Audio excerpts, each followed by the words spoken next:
मेरे प्यारे दोस्तों, आज हम लोग बहुपद में जो पढ़े थे उससे कुछ आगे चलते हैं। थोड़ा सा एक बार रिवाइज कर लेते हैं जो हमने थोड़ा सा पढ़ा था। कल हमने पढ़ा था बहुपद के प्रकार पढ़ा था और बहुपद को हमने दो आधार पर बांटा था।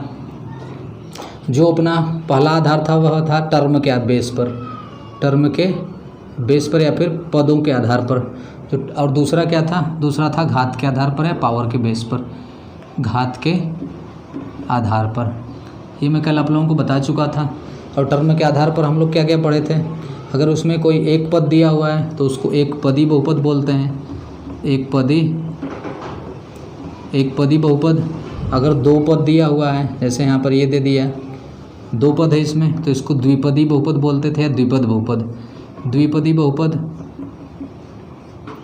अगर उसमें तीन टर्म दिया हुआ था या फिर तीन पद दिया हुआ था तो इसको त्रिपद बोल रहे थे। त्रिपदी बहुपद या तीन पद बहुपद इसको बोल रहे थे। तो ये हो गया आपका। और इसी तरीके से आगे चलता रहता है। और जब पावर के आधार पर हम लोग बात कर रहे थे तो पावर के आधार पर क्या था, इसको इधर लिख लेते हैं।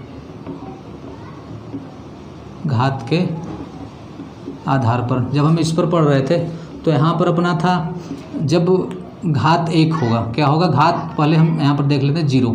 जब यहाँ पर क्या होगा? डिग्री जीरो होगा तो हम उसको बोल रहे थे कांस्टेंट पॉलिनोमियल या फिर अचर बहुपद। इसको क्या बोल रहे थे? अचर बहुपद। ये था अपना अचर बहुपद। अगर उसका पावर 1 था, क्या था? d बराबर 1 एंड डिग्री 1 था तो हम उसको बोल रहे थे रैखिक बहुपद या लीनियर पॉलिनोमियल बोल रहे थे।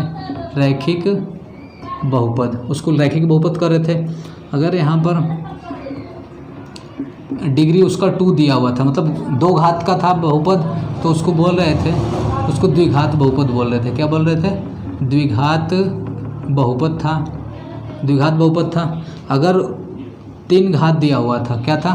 3 घात दिया हुआ था, d बराबर अगर 3 था तो वहाँ पर हम उसको बोल रहे थे ट्राइपॉलिनोमियल यानी त्रिघात बहुपद। क्या बोल रहे थे इसको?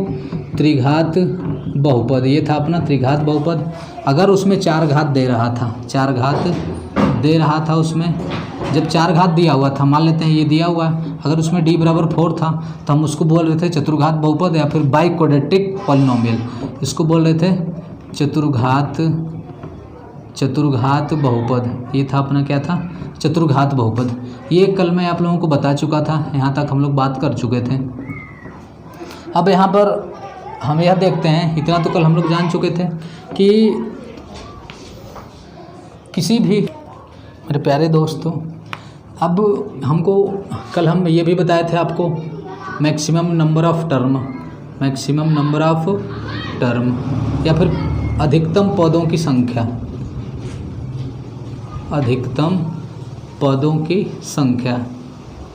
तो अधिकतम, अगर मान लीजिए हमको ये दिया हुआ है कि 5x पावर 0, अगर इसमें हमसे पूछ जाए पदों की संख्या अधिकतम क्या होगा, तो इसमें आप देख रहे हो 5, ये x पावर 0 को हम इसी तरीके से लिख सकते हैं, 5x पावर 0 लिखें या तो 7x पावर 0 लिखें या कुछ इसी तरीके से लिखेंगे। यानी आप कह सकते हो उसमें केवल एक पद होंगे। तो आप कहोगे जब इसका डिग्री क्या हो, डिग्री जब 0 है तो उसमें मैक्सिमम नंबर ऑफ जो टर्म था यानी पदों की संख्या थी वह क्या है? 1 है। अगर यहाँ पर ये दे दिया है 5x + 2 लीनियर पॉलिनोमियल, यानी ये कह सकते हो आप जब d बराबर इसका, यानी जो इसका घात है या फिर बोल सकते हो इसका जो डिग्री है, d फॉर डिग्री यानी घात, ये क्या है? ये घात है। अगर इसका घात 1 है तो इसमें मैं पूछूँ, इसमें प्यारे दोस्तों, अगर यहाँ पर क्या हो? डिग्री 1 हो, किसी पॉलिनोमियल का डिग्री 1 हो तो उसमें maximum number of term, maximum का मतलब अधिकतम। जैसे आप कहोगे कि लीनियर इक्वेशन को हम अगर केवल इतना लिखें तब भी इसको हम लीनियर पॉलिनोमियल बोल सकते हैं या फिर रैखिक बहुपद बोलेंगे। हम इसको इस तरीके से लिख सकते हैं, या तो 5x प्लस में कुछ लेंगे, जैसे 3 ले लें, या फिर कुछ और ले सकते हैं 5x + 3, 5x + 4। ये तो आप देख रहे हो कि एक पद, दो पद, अधिकतम 2 पद हो सकते हैं किसमें? रैखिक बहुपद में। इससे अधिक नहीं हो सकते। अब आप कहोगे कि हम इसको ऐसे भी लिख सकते हैं 5x + 3 + 2। तो अगर आप इसको ऐसे लिखते हो तो इसको तो जोड़ दोगे आप, 3 2 5 हो जाएगा। ये तो एक ही पद यहाँ पर हो गया ना, एक पद 2 पद। तो आप ये कहोगे कि जब जब रैखिक बहुपद होगा, क्या होगा, रैखिक बहुपद, यानी जिसका डिग्री 1 होगा, जिसका डिग्री क्या होगा, जिसका घात 1 होगा, उसमें मैक्सिमम नंबर ऑफ टर्म यानी पदों की संख्या क्या होगी, 2 होगी, मैक्सिमम पदों की संख्या 2 होगी। अगर आपको ये दे दे 5x² + 3, अब ये दे दे जिसका डिग्री क्या है 2 है, इसका डिग्री क्या है, यानी घात क्या है 2 है। जब घात 2 है तो उसमें मैक्सिमम नंबर ऑफ टर्म, तो आप इसको कह सकते हो, आप इसको कैसे क्या क्या लिख सकते हो, अगर 5x² लिखोगे तो यह भी बहुपद है और इसका घात 2 है, एक पद हुआ। अब अगर इसको और क्या लिख सकते हो, 5x² + 3x + 2, इस ऐसे लिख सकते हो, या तो आप इसको ऐसे लिख सकते हो जैसे यहाँ पर मैं लिखा हूँ 5x² + 3, ऐसे लिख सकते हो। और कोई तरीका, अब आप कहोगे अगर उसमें कुछ जोड़ दें, तो जोड़ोगे तो ये तो एक ही में जुड़ जाएगा ये, तो अब इसको मैक्सिमम 1 2 3 पद से अधिक नहीं लिख सकते इसमें। तो जब यानी डिग्री 2 होगा, जिसका डिग्री क्या होगा 2 होगा, उसमें मैक्सिमम पदों की संख्या जब पूछेगा तो 3 होगा। तो अब आप यहाँ पर एक बात देख रहे हो कि जितने घात की संख्या है, जितनी घात की संख्या है, जब पदों की संख्या पूछेगा तो इससे एक अधिक पदों की संख्या होगी, क्या होगी, इससे एक अधिक होगी। जैसे यहाँ पर d = 1 था तो मैक्सिमम पदों की संख्या कितनी होगी, 2 होगी। यहाँ पर d बराबर यानी पावर, जब घात 2 था तो इसमें नंबर ऑफ टर्म कितना होगा, 3 होगा, उससे एक अधिक होगा। जैसे अगर आपको यहाँ पर अब ये दे दिया कि x⁴ + 6 x³ + 2 ये दे दिया, और इसमें पूछ दिया कि इसमें अधिकतम पदों की संख्या कितनी होगी, इसमें क्या पूछ दिया आपसे, अधिकतम पदों की संख्या। इसमें जब आपसे अधिकतम पदों की संख्या पूछ दिया तो अब आप देखोगे इसमें कि इसका जो घात है, इसका घात क्या है, तो आप कहोगे जो सबसे बड़ी घात होती है वही उस पॉलिनोमियल की घात होती है, जिसका घात 4 है। जब 4 है तो पदों की संख्या उससे एक अधिक होती है, यहाँ पर 4 है तो 4 से एक अधिक 5 होगी, इसमें पदों की संख्या कितनी होगी, 5 होगी। यहाँ पर ये एक क्वेश्चन दिया हुआ है, निम्नलिखित व्यंजकों में कौन कौन एक चर में बहुपद है और कौन कौन नहीं है। मेरे प्यारे दोस्तों, यहाँ पर आपको बताना है एक चर में, एक चर का मतलब जैसे एक वेरिएबल होना चाहिए, जैसे अगर उसमें x है तो केवल x ही हो, y है तो केवल y हो, z है तो केवल z हो, एक चर का मतलब ये है, और वह बहुपद होना चाहिए, क्या होना चाहिए, बहुपद। जैसे हम पहला चेक करते हैं, यहाँ पर दिया हुआ है 4x² - 3x + 7, ये दिया हुआ है, तो ये आपको बताना एक चर में बहुपद है या नहीं। यहाँ पर ये पूछ रहा है कि कौन कौन एक चर में बहुपद है, तो आपको इसमें चर कौन सा है, x है, x, तो इसमें चर तो केवल x है, यानी केवल x है, अकेला है। अभी मत कहना कि यहाँ पर एक x यहाँ पर है और यहाँ पर है तो 2 हुआ, ऐसा नहीं। चर का मतलब कि केवल x है ना, x कितना हो भी हो, केवल x होना चाहिए, तो केवल x है, तो ये एक चर में है। अब ये देखते हैं बहुपद है कि नहीं, तो कहोगे हाँ ये बहुपद है, 2 पावर में 1, तो ये बहुपद है, तो ये वाला होगा अपना आपका एक चर में बहुपद होगा। और आगे दूसरा देखते हैं, y² + 2 दिया हुआ है, तो y² + 2 √2, तो आप देखोगे कि यह भी, इसमें भी केवल y है, यानी एक चर है, एक चर और यह बहुपद है, तो एक चर में बहुपद यह भी होगा। अब तीसरा बात करते हैं, तो आप कहोगे x⁴ में 10 y⁴ 3 t⁴ 50, तो आप देखोगे वहाँ पर जो वेरिएबल है, जो चर है, x भी है, y भी है, t भी है, लेकिन बहुपद तो है, ये क्या है, बहुपद तो है। क्यों, क्योंकि x यानी वेरिएबल के पावर में ये पूर्ण संख्या है, यह भी है और यह भी पूर्ण संख्या है, बहुपद तो है, लेकिन आपको बताना है एक चर में, तो आप कहोगे कि यहाँ पर तो 3 चर है, मतलब यह एक चर में बहुपद नहीं होगा, ठीक है।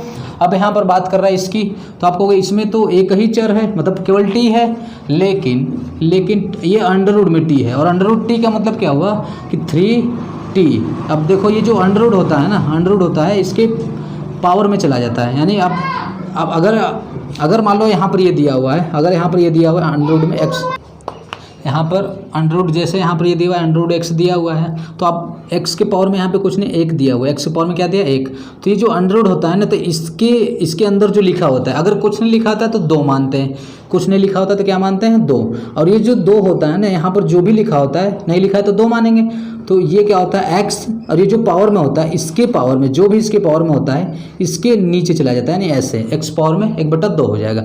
अगर यहाँ पर ये होता है, जैसे यहाँ पर x² दिया है, यहाँ पर n लिखा हुआ है, तो आप कहोगे x पावर में 2 है तो 2, और ये जो n लिखा हुआ है और ये हट जाता है, ये जो n लिखा हुआ है इसके नीचे चला जाएगा, 2 पावर में n हो जाएगा, ये हट जाएगा, ये जो आपका ये रूट है ये क्या हो जाएगा, हट जाएगा। तो इस तरीके से आप इसको लिखोगे, तो यहाँ पर आप देख रहे हो t है यहाँ पर, और t के पावर में क्या है, यहाँ पर 1 है, 1, और यहाँ अंदर कुछ नहीं लिखा है, मतलब क्या मानते हैं, 2, तो ये 1/2 हो जाएगा, प्लस t, ये अंडर रूट में 2 है तो ये तो नंबर है, संख्या से मतलब नहीं, वेरिएबल से मतलब है।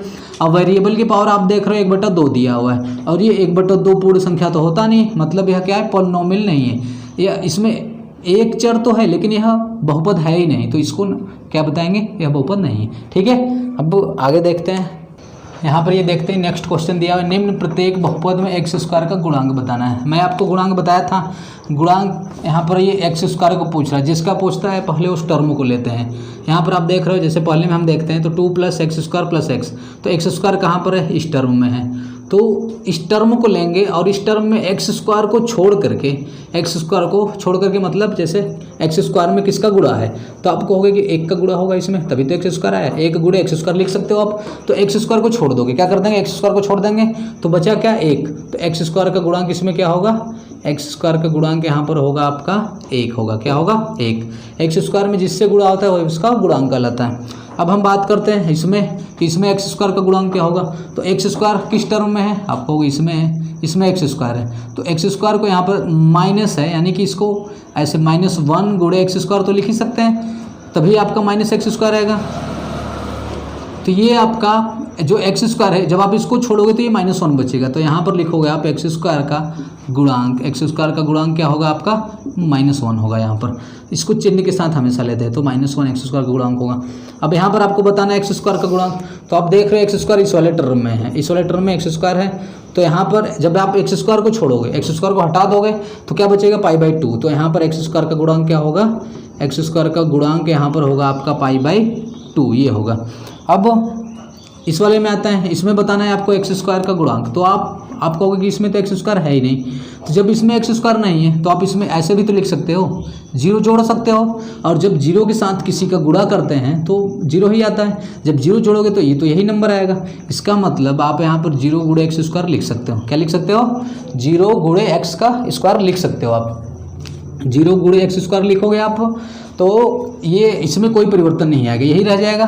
तो जब आप 0 गुणे एक्स स्क्वायर लिख सकते हो तो इसका यहाँ पर एक्स स्क्वायर का गुणांक क्या हो जाएगा, तो आप कहोगे कि इसमें यहाँ पर एक्स स्क्वायर में 0 का गुणा है, तो यहाँ पर एक्स स्क्वायर का गुणांक हो जाएगा आपका 0। ठीक है, यानी कि जिसका पूछता है अगर वह नहीं दिया हुआ है तो उसका गुणांक क्या हो जाएगा, 0 हो जाएगा। ठीक है, अब नेक्स्ट क्वेश्चन देखते हैं मेरे प्यारे दोस्तों। यहाँ पर ये क्वेश्चन दिया हुआ है, निम्न फलन में कौन बहुपद है, बताना है आपको कौन सा बहुपद है और कौन सा बहुपद नहीं है।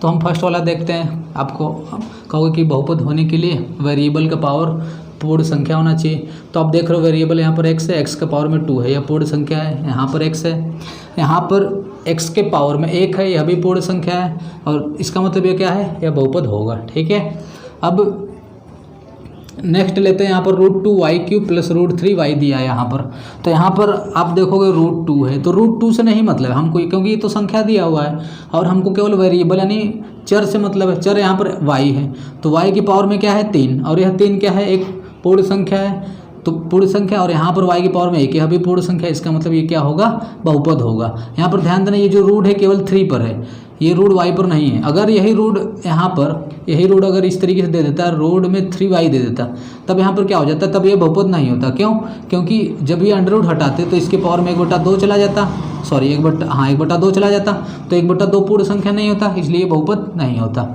इसका मतलब यहाँ पर क्या है, y अलग है इस रूट से, तो ये बहुपद होगा। अब यहाँ पर ये दिया हुआ y की पावर में 1/2 -3u + 2, तो यहाँ पर वेरिएबल क्या होगा, आप कहोगे यहाँ पर वेरिएबल u है, यहाँ पर u है, तो u की पावर में क्या है, पावर में यहाँ पर 1/2 दिया हुआ है, तो आप कहोगे कि u की पावर में 1/2 यह पूर्ण संख्या नहीं है। जब यह पूर्ण संख्या नहीं है, इसका मतलब यह क्या होगा, बहुपद नहीं होगा। अब बात करते हैं इसकी कि x की पावर में 3 है, अब यहाँ पर 3, तो आप तो तुरंत देखते ही कह दोगे कि नहीं ये बहुपद नहीं होगा। पहले उसको चेक करते हैं, कैसे, आप कहोगे कि x के पावर में 3 है, यहाँ इसका क्यूब रूट है, मतलब इसका जो ये अंडर रूट है, मतलब घातांक, ये करड़ी बोलते हैं, करड़ी का जो ये रूट है ये 3 है आपका। तो अब इसको मैं आपको बताया था कि जो ये अंदर होता है और ये जो पावर में होता है, इसके बट्टे में ये चला आता है, तो आप कहोगे x, और यह हट जाता है, ये जो रूट क्या है, हट जाता है, तो x की पावर में 3 है, 3 लिख दिए, और यहाँ पर जो होता है ये 3 लिखा हुआ है, तो ये जो होता है यहाँ पर जो होता है इसके नीचे चला आता है, तो इसके नीचे यानी बटा में 3 आ जाएगा। अब माइनस में 4x + में 5 है, तो आप कहोगे, क्या कहोगे आप, यहाँ पर 3 से 3 को काट देंगे। जब 3 से 3 को काट दोगे तो x पावर में 1 बचा, माइनस 4x प्लस में 5, इसको 4x में से x, ये आ जाएगा आपका माइनस 3x प्लस 5। तो आप देख रहे हो इससे माइनस से तो मतलब है नहीं, x की पावर में 1 आ गया, तो ये आपका यह पूर्ण संख्या है, इसका मतलब यह क्या होगा, आपका बहुपद होगा। ठीक है, अब इसको चेक करते हैं। तो यहाँ पर वेरिएबल x है, x की पावर में 1/2, यह पूर्ण संख्या तो नहीं है, इसका मतलब यह बहुपद नहीं होगा। तो इस तरीके से आप ऐसे क्वेश्चन को सॉल्व कर सकते हो। आगे देखते हैं थोड़ा सा मेरे प्यारे दोस्तों। यहाँ पर दिया हुआ standard form of a polynomial, इसका मतलब बहुपद का मानक रूप। तो बहुपद का मानक रूप क्या होता है, जैसे हमको यहाँ पर कोई बहुपद दे दिया, 5x पावर 3 है, 2x प्लस 3x का स्क्वायर दे दिया, प्लस 5 यहाँ पर दे दिया, और इसका हमको क्या लिखना है, इसका मानक रूप लिखना है। तो मानक रूप का मतलब यही होता है कि जो भी बहुपद हमको दिया हो, उसको हम असेंडिंग फॉर्म या फिर डिसेंडिंग फॉर्म में लिख दें। इसका मतलब यह हुआ कि इसका आरोही क्रम क्या लिख दें, आरोही क्रम, और या तो इसको अवरोही क्रम में लिख दें। और यह जो क्रम लिखेंगे कैसे, इसकी पावर को देखते हुए लिखेंगे। ठीक है, इसकी पावर को देखते हुए इसको आरोही क्रम में लिख दें या तो इसको अवरोही क्रम में लिख दें। वही उसका कहलाता है बहुपद का मानक रूप या फिर स्टैंडर्ड फॉर्म कहलाता है। तो कोई ज़रूरी नहीं है कि आप ऐसे लिख के ही लिखो, आरोही क्रम लिख रहे हो या फिर अवरोही क्रम लिख रहे हो, ऐसे लिखने की जरूरत नहीं। आप कोई सा भी एक सीक्वेंस ले लो। जैसे अगर मैं पहले यहाँ पर 5x पावर 3 ले रहा हूँ, तो यहाँ पर पावर में जो 3 है, पावर में क्या, अगर इसमें 2 दिया है, इससे कम वाला लिखेंगे। तो इसको छोड़ करके, यानी पहले आप क्या लिखो, पहले सबसे अधिक पावर वाला लिख लिए, तो इसको छोड़ करके अब इतना बचा, तो इसमें सबसे अधिक पावर वाला कौन सा है, इसमें सबसे अधिक पावर वाला ये है, तो अब इसको लिखेंगे और चिन्ह के साथ लिखेंगे। तो प्लस 3x पावर में 2, अब इसको और इसको छोड़ करके जो बचा उसमें सबसे अधिक पावर वाला कौन सा है, तो कहोगे यहाँ पर तो पावर में 0 होगा और यहाँ पर पावर 1 है, तो ये हुआ। अब इसको लिखेंगे, 2x लिख लिए, अब इसको लिख देंगे प्लस 5x पावर 0 है तो बस प्लस 5 लिख दो। ये हो गया आपका स्टैंडर्ड फॉर्म। ठीक है, एक एग्जाम्पल और ले लेते हैं, इसको हटाते हैं। जैसे एक एग्जाम्पल ले लिया हमने, यहाँ पर दिया हुआ है u³ minus u plus u square plus √2, यहाँ पर दिया हुआ है, और इसका लिखना है क्या, मानक रूप। इसका लिखना है मानक रूप, या इसी को बोलते हैं स्टैंडर्ड फॉर्म। तो अगर आप कहोगे कि नहीं हम पहले सबसे छोटा पावर वाला लिखेंगे, तो आप कहोगे यहाँ पर पावर में 1 है, वेरिएबल का पावर देखते हैं, यहाँ पर वेरिएबल u है, u की पावर में 1 है, 3 है, 2 है, यहाँ पर क्या है, यहाँ पर 0 लगा सकते हो गुणा में। तो अब आप कहोगे, आप चाहो तो इसको 0 से भी चल सकते हो, तो पहले √2 को लिखो, ये हो गया आपका। अब उसके बाद जो बच्चा, इसमें सबसे छोटा कौन सा है, तो u होगा, चिन्ह के साथ लिखोगे माइनस u, फिर इसको और इसको छोड़ करके सबसे छोटा ये होगा, तो प्लस में u स्क्वायर, फिर इसको इन तीनों को छोड़ करके ये बचा, तो कहोगे प्लस में u³। ये हो गया इसका मानक रूप। तो मुझे उम्मीद है कि आपको समझ में आया होगा। इस जो मानक रूप लिखने के लिए देगा आप इसको ऐसे सॉल्व कर सकते हो। तो आज के लिए बहुत बहुत धन्यवाद। अगर आपको वीडियो अच्छी लगी है तो लाइक शेयर कमेंट जरूर करें। तो इस प्रकार का वीडियो और अधिक पाने के लिए सब्सक्राइब जरूर करें।